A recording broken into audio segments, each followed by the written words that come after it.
ఈరోజు press conference నిర్వహిస్తున్న వారు కేంద్ర మంత్రివర్యులు భారతీయ జనతా పార్టీ రాష్ట్ర అధ్యక్షులు శ్రీ జి కిషన్ రెడ్డి గారు, రాష్ట్ర కార్యదర్శి ప్రకాష్ రెడ్డి గారు, ఎస్ కుమార్ గారు, మాజీ ఎమ్మెల్యే ప్రేమ్ సింగ్ గారు, ఎన్వి సుభాష్ గారు, ఎక్స్ఎమ్మెల్సీ మాగం రంగారెడ్డి గారు, జనగామ జిల్లా అధ్యక్షులు దశమంత్ రెడ్డి గారు, స్పోక్స్ పర్సన్ సునీతారెడ్డి గారు మరియు నేను రాణి రుద్రమ ఈ ప్రెస్ కాన్ఫరెన్స్ దగ్గర ఉన్నాము. కేంద్ర మంత్రి వర్యులు కిషన్ రెడ్డి గారు ఈ ప్రెస్ కాన్ఫరెన్స్ నిర్వహిస్తారు. Sir please. న్యూ ఇయర్ కదా, 2024 బీజేపీ ఇయర్ కదా. 2024 ఈ ప్రపంచంలోనే భారతదేశానికి సంబంధించిన సంవత్సరం. 2024 భారతదేశంలో భారతీయ జనతా పార్టీకి సంబంధించిన సంవత్సరం.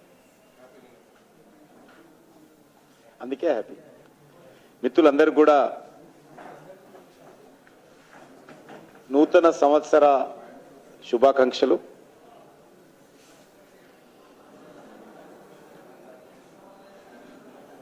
మనమందరము గర్వపడే విధంగా అంతరిక్ష రంగంలో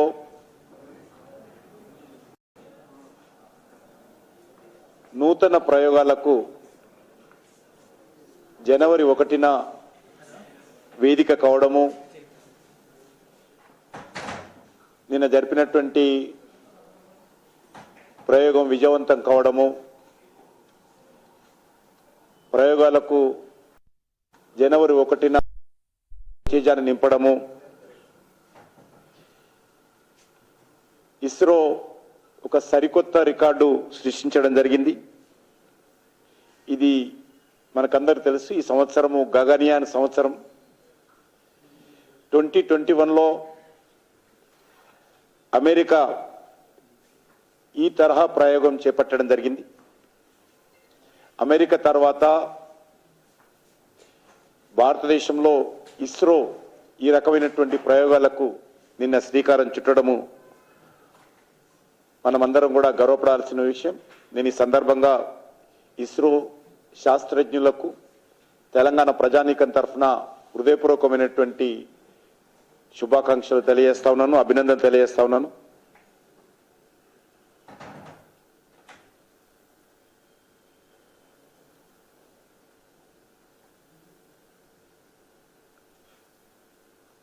కాంగ్రెస్ పార్టీ ప్రతిపక్షంలో ఉన్నప్పుడు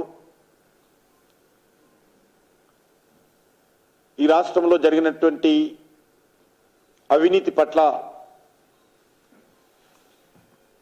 అనేక సార్లు మాట్లాడడం జరిగింది.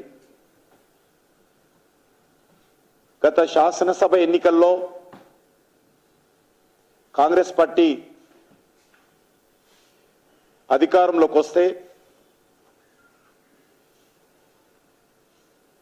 బీఆర్ఎస్ హయాంలో, కేసీఆర్ హయాంలో చేపట్టినటువంటి అనేక అవినీతి కుంభకోణాల మీద, ప్రాజెక్టుల మీద దర్యాప్తు జరుపుతామని చెప్పి ప్రచారం చేయడం జరిగింది. మరి మనకు తెలంగాణ ప్రజలను ఈరోజు పట్టి పీడిస్తున్నటువంటి ప్రధానమైనటువంటి అంశము కాళేశ్వరం ప్రాజెక్టు. కాళేశ్వరము ప్రపంచంలోనే భారీ ఎత్తిపోతల ప్రాజెక్టు. ఇది ఇంజనీరింగ్ మార్వెల్. కేసీఆర్ అపర భగీరథుడు. కేసీఆర్ కాళేశ్వరం ప్రాజెక్టుకు చీఫ్ ఇంజనీరు. వాటర్ లిఫ్ట్ కోసం ఉపయోగించినటువంటి విద్యుత్ పంపు సెట్లు, బాహుబలి మోటార్లు,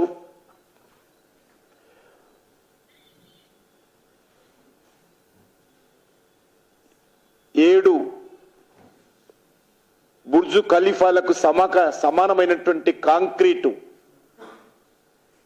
ఈ యొక్క కాళేశ్వరంలో వాడడం జరిగింది. 15 ఈఫిల్ టవర్ల నిర్మాణానికి సరిపడేటువంటి ఉక్కు కాళేశ్వరం ఇరిగేషన్ ప్రాజెక్టులో ఉపయోగించడం జరిగింది. డిస్కవరీ ఛానల్లో కోట్లాది రూపాయలు ఖర్చు పెట్టి కేసీఆర్ చీఫ్ ఇంజనీర్గా కట్టినటువంటి ప్రాజెక్టు గురించి పొగుడుతూ డాక్యుమెంటరీల ప్రదర్శన, గిన్నిస్ రికార్డులు,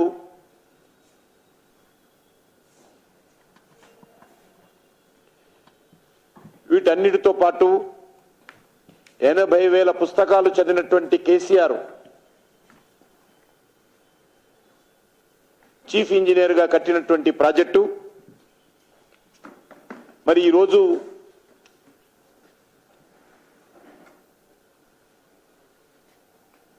కాళేశ్వరం ప్రాజెక్టు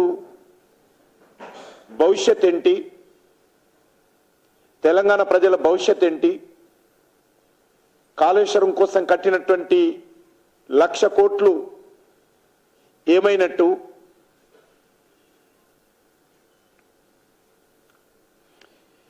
ఈనాటి ముఖ్యమంత్రి ఎన్నికలకు ముందు ఏం మాట్లాడాడు,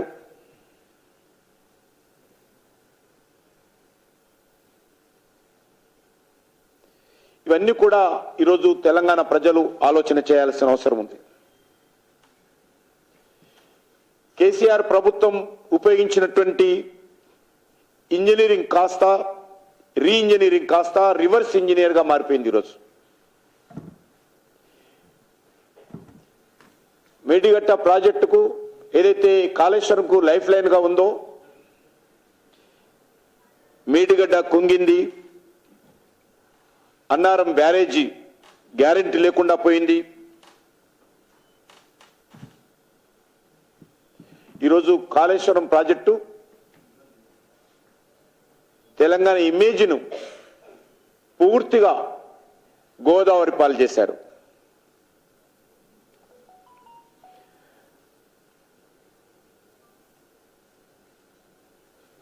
దీనిపైన మనకందరికీ తెలుసు,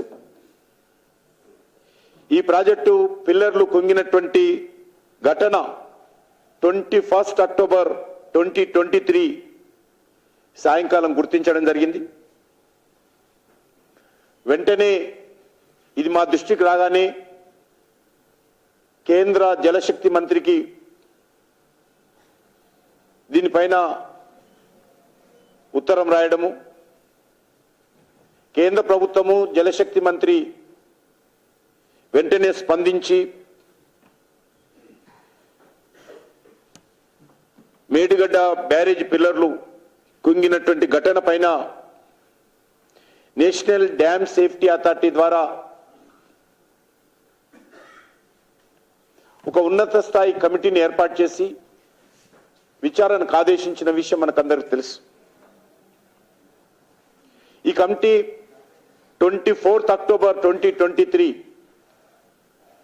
మేడిగడ్డ బ్యారేజ్ని high level expert committee visit చేశారు. అక్కడ జరిగినటువంటి నష్టము, అక్కడ జరిగినటువంటి పొరపాట్లు,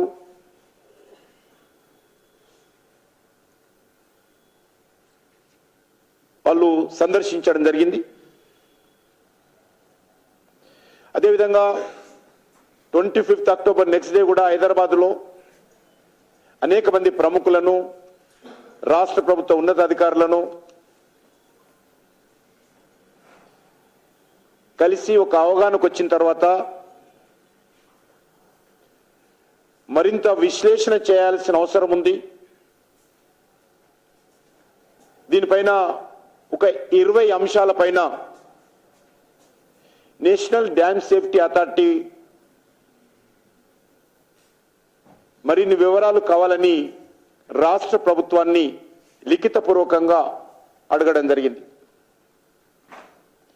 కానీ దురదృష్టం ఏంటంటే ఈ రోజు వరకు కూడా రాష్ట్ర ప్రభుత్వం నుంచి నేషనల్ డ్యామ్ సేఫ్టీ అథారిటీ అడిగినటువంటి 20 అంశాలపైన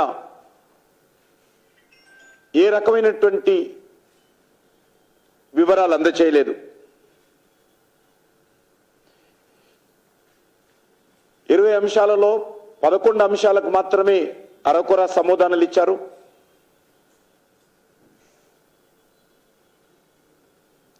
చాలా స్పష్టంగా నేషనల్ డ్యామ్ సేఫ్టీ అథారిటీ బ్యారేజీ నిర్మాణ సమయంలో చేయాల్సినటువంటి ప్రాపర్ ఇన్వెస్టిగేషన్ కానీ, సాయిల్ టెస్ట్ కానీ, ఎన్వైరన్మెంటల్ టెస్ట్ కానీ చేయలేదనే విషయము national dam safety authority committee వెల్లడించడం జరిగింది. రాష్ట్ర ప్రభుత్వము కావాలని ఆ వివరాలన్నీ గోప్యంగా ఉంచుతుంది, దాచిపెడతా ఉంది.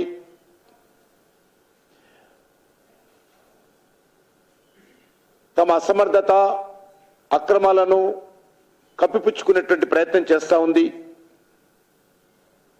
అనే విషయము ఆ రోజు అందరం కూడా పదే పదే రాష్ట్ర ప్రభుత్వాన్ని చెప్పడం జరిగింది. నేషనల్ డ్యామ్ సేఫ్టీ అథారిటీ ఒక అడుగు ముందుకు వేసి మీరు సరైనటువంటి వివరాలు ఇవ్వకపోతే ప్రాపర్ గైడెన్స్ మేము ఇవ్వలేకపోతాము, కాబట్టి ప్రాజెక్టుకు సంబంధించినటువంటి ఫ్యూచర్ ప్రొటెక్షన్ కోసము, ప్రాపర్ గైడెన్స్ ఇవ్వడం కోసము మేము అడిగినటువంటి వివరాలు ఇవ్వాలని చెప్పి పదే పదే అథారిటీ అడిగింది, మేమందరం కూడా చెప్పడం జరిగింది.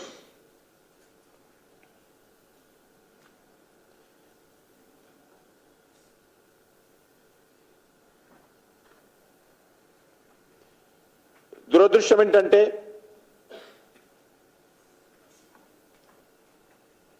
మూడు 4 సంవత్సరాల లోపలనే కట్టినటువంటి ప్రాజెక్టు ఈరోజు నిరుపయోగంగా కేసీఆర్ ప్రభుత్వం యొక్క అవినీతికి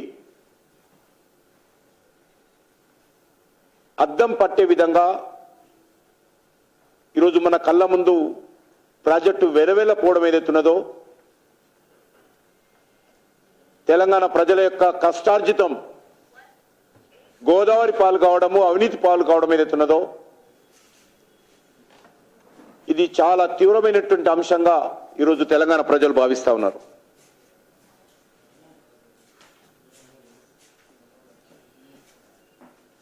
కాళేశ్వరం ప్రాజెక్టు భవిష్యత్ ఏంటి? నష్టపోయినటువంటి పిల్లర్స్ను మళ్ళీ కడతారా, లేక నేషనల్ డ్యామ్ సేఫ్టీ అథారిటీ సలహాలు మరింత తీసుకుంటారా? ఈ ప్రాజెక్టు కట్టడంలో జరిగినటువంటి అవినీతి పైన కాంగ్రెస్ పార్టీ ప్రభుత్వము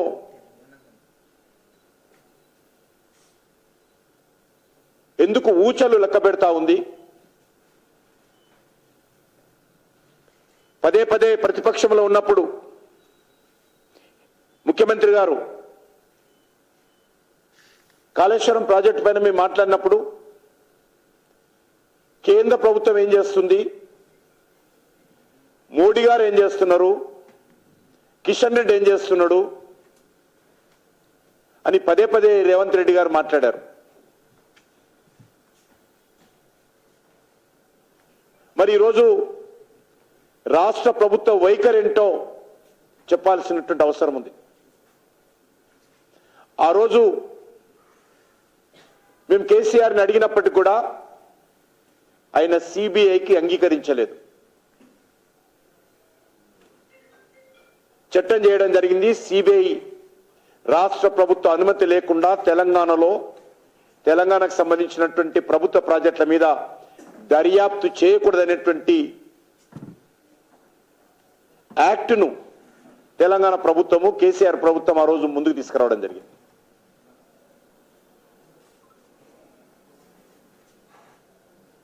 మరి ఈరోజు కాంగ్రెస్ పార్టీ ప్రభుత్వం, నేను అడుగుతా ఉన్నాను, నిజంగా కాళేశ్వరం పైన ప్రాజెక్టులో జరిగినటువంటి అవినీతి పైన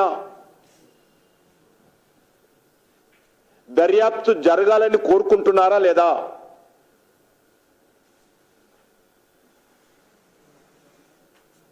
దోషులకు శిక్ష పడాలని కోరుకుంటున్నారా లేదా? లేక కాంగ్రెస్ పార్టీ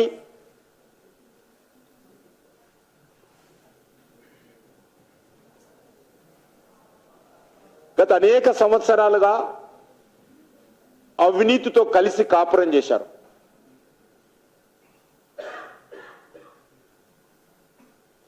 అవినీతికి కాంగ్రెస్ పార్టీకి విడుదలైనటువంటి బంధం ఉంది. స్వాతంత్రం వచ్చినప్పటి నుంచి ఇప్పటి వరకు ఈ రాష్ట్రంలో, ఈ దేశంలో అధికారంలో ఉన్నప్పుడల్లా కాంగ్రెస్ పార్టీ పెద్ద ఎత్తున ప్రజాధనాన్ని దోపిడీ చేసిన విషయం మనకు తెలుసు. కాబట్టే బీఆర్ఎస్ ప్రభుత్వ హయాంలో జరిగినటువంటి అవినీతి పట్ల కాంగ్రెస్ పార్టీకి సానుభూతి ఉన్నట్లు కనిపిస్తుంది. మీరు చేసినా మేం చేసినా మన ఇద్దరం దోపిడీదారులమే.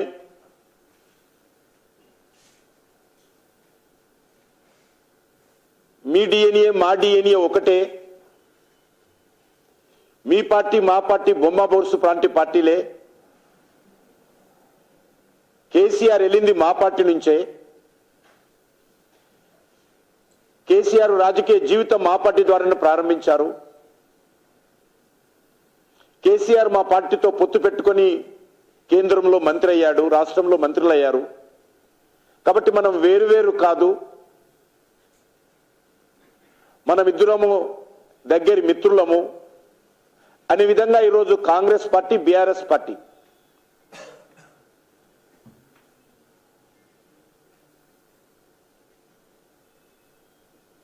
ఒక తోలు బొమ్మలాటాలు ఆడుతూ ఉన్నారు. రిటైర్డ్ జడ్జితో న్యాయ విచారణ మేము చేస్తామని చెప్పారు.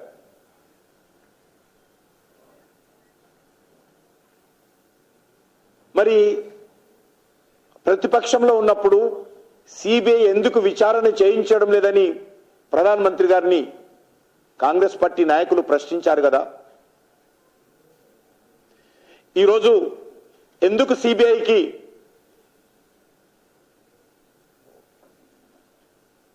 దర్యాప్తుకు అంగీకరిస్తూ కేంద్ర ప్రభుత్వానికి ఉత్తరం రాయడం లేదో ముఖ్యమంత్రి గారు చెప్పాల్సినటువంటి అవసరం ఉంది.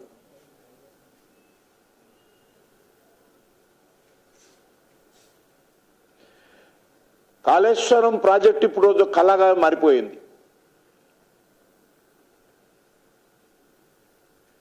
మరి మంత్రులు వెళ్ళారు, పవర్ పాయింట్ ప్రజెంటేషన్స్ తీసుకున్నారు. కానీ ప్రాజెక్టు భవిష్యత్తు పట్ల ఇంకా రాష్ట్ర ప్రభుత్వానికి ఏ రకమైనటువంటి అవగాహన ఉన్నట్టు లేదు. ఏం చేయబోతున్నారో తెలియని పరిస్థితి ఉన్నది. అందుకే నేను ఈరోజు మిగతా అంశాల మీద పోకుండా నేను నేరుగా ముఖ్యమంత్రిని ఒకటే ప్రశ్నిస్తున్నాను, మీకు చిత్తశుద్ధి ఉందా లేదా? బీఆర్ఎస్ ప్రభుత్వ హయాంలో జరిగినటువంటి అతిపెద్ద స్కాము ఈ యొక్క కాళేశ్వరం ప్రాజెక్టు. దీనిపైన సిబిఐ దర్యాప్తుకు అంగీకారమా లేదా? కేంద్రానికి ఉత్తరం రాస్తారా లేదా? దోషులను శిక్ష పడాలని కోరుకుంటున్నారా లేదా?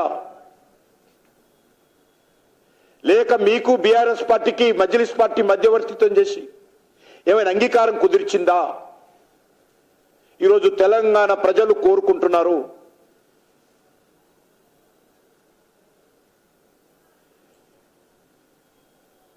గత శాసనసభ ఎన్నికల్లో తెలంగాణ ప్రజలు రెండు కారణాలతో బీఆర్ఎస్ నొడించారు. ఒకటి, బీఆర్ఎస్ హయాంలో జరిగినటువంటి అవినీతి. రెండు, కేసీఆర్ యొక్క కుటుంబ పాలన. ఈ రెండు అంశాల మీదనే తెలంగాణ ప్రజలకు కాంగ్రెస్ ఓటేశారు తప్ప కాంగ్రెస్ పార్టీ మీద ప్రేమతో కాదు. రాహుల్ గాంధీ మీద విశ్వాసంతో కాదు. కేసీఆర్ పీడ విరగడ కావాలి, బీఆర్ఎస్ పార్టీ పోవాలి అనేటువంటి ఆలోచనతో ప్రజలు ఓటేస్తే ఈరోజు న్యాయ విచారణ పేరుతో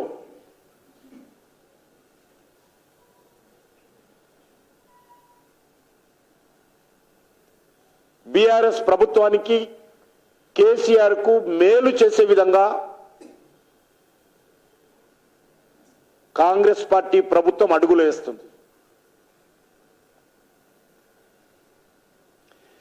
కాంగ్రెస్ పార్టీకి పూర్తి స్థాయి మెజార్టీ లేదు కాబట్టి కాంగ్రెస్ పార్టీ ప్రభుత్వం తుమ్మితే పడిపోయే ప్రభుత్వం కాబట్టి బీఆర్ఎస్ తో ఏదైనా ఒప్పందం కుదుర్చుకున్నారా అని ఈరోజు తెలంగాణ ప్రజలు అనుమానపోతున్నారు.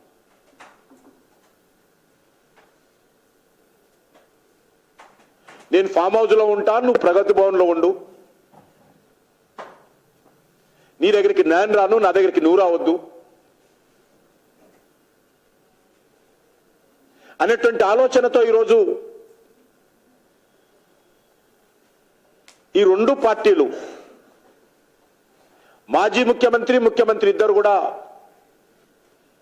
ఏమైనా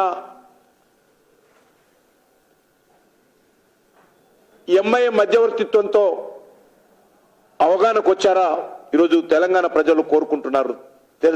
తెలవాల్సిన బాధ్యత ఉన్నది.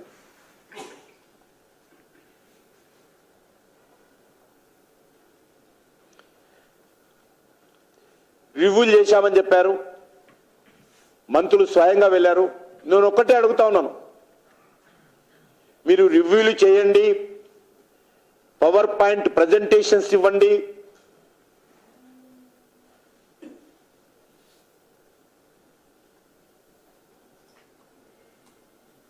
ప్రకటనలు మాత్రం చేయండి, మాకేం అభ్యంతరం లేదు. కానీ సిబిఐ దర్యాప్తుకి ఎందుకు ఆదేశించడం లేదు? మీరు ప్రతిపక్షంలో ఉన్నప్పుడు చెప్పారు కదా, ప్రధానమంత్రి గారిని సవాల్ చేశారు కదా, బీజేపీ బీఆర్ఎస్ ఒకటైనటువంటి తప్పుడు వితండవాదం ఎన్నికలకు ముందు తెచ్చారు కదా. ఈరోజు నేను సవాల్ చేస్తా ఉన్నాను బీజేపీ స్టేట్ ప్రెసిడెంట్ గా, మీరు బీఆర్ఎస్ పార్టీ కాంగ్రెస్ పార్టీ ఒకటి కాదు అని అనుకుంటే, దమ్ముంటే సిబిఐకి దర్యాప్తుకు ఆదేశించాల్సిందిగా నేను సవాల్ చేస్తా ఉన్నాను. ఆదేశించినటువంటి 48 గంటల్లో సిబిఐ దర్యాప్తు ప్రారంభిస్తుందని కూడా నేను హామీ ఇస్తున్నాను. తెలంగాణ ప్రజలను కూడా కోరుతా ఉన్నాను, ఈ రెండు పార్టీల యొక్క నాటకాలు చూడాల్సిందిగా కోరుతా ఉన్నాను.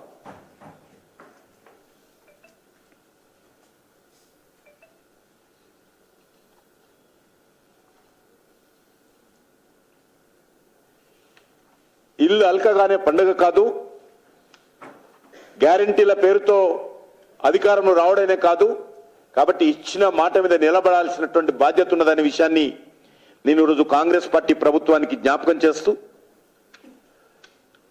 దీనిపైన ముఖ్యమంత్రి గారు స్పందిస్తారని, తెలంగాణ ప్రజలు ఏదైతే ఆకాంక్షించారో, ఏదైతే కోరుకున్నారో, టిఆర్ఎస్ ప్రభుత్వం యొక్క అవినీతి కుంభకోణాలపైన దర్యాప్తు జరగాలని కోరుకుంటున్నారో, దానికి అనుకూలంగా ముఖ్యమంత్రి స్పందిస్తారని భావిస్తా ఉన్నాను.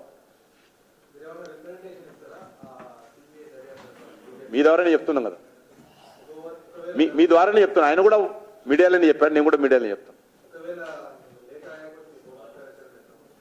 చర్చిస్తాం, ఇప్పుడు చెప్తున్నాం కదా, ఫస్ట్ టైం చెప్తాం.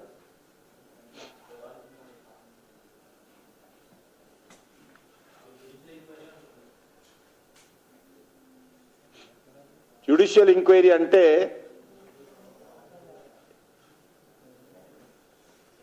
ఎన్నికలకు ముందు ఏమన్నావు, ఇప్పుడు ఏమంటున్నా నేను అడిగే ప్రశ్నిస్తున్నాను. ఎన్నికలకు ముందు సిబిఐ ఎంక్వైరీ అన్నావు, అధికారంలోకి వచ్చిన తర్వాత జ్యుడిషియల్ ఎంక్వైరీ అంటున్నావు. జ్యుడిషియల్ ఎంక్వైరీ చేయొచ్చు సమాంతరంగా, మరొక దిక్కు సిబిఐ దర్యాప్తు కూడా జరపచ్చు. జ్యుడిషియల్ ఎంక్వైరీకి ఉపయోగపడుతుంది. సిబిఐ దర్యాప్తు జ్యుడిషియల్ ఎంక్వైరీకి మరింతగా ఉపయోగపడుతుంది.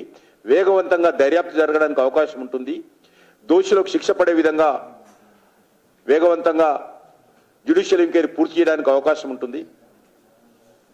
కాబట్టి ఇది ఎంత తొందరగా చేస్తే అంత మంచిది.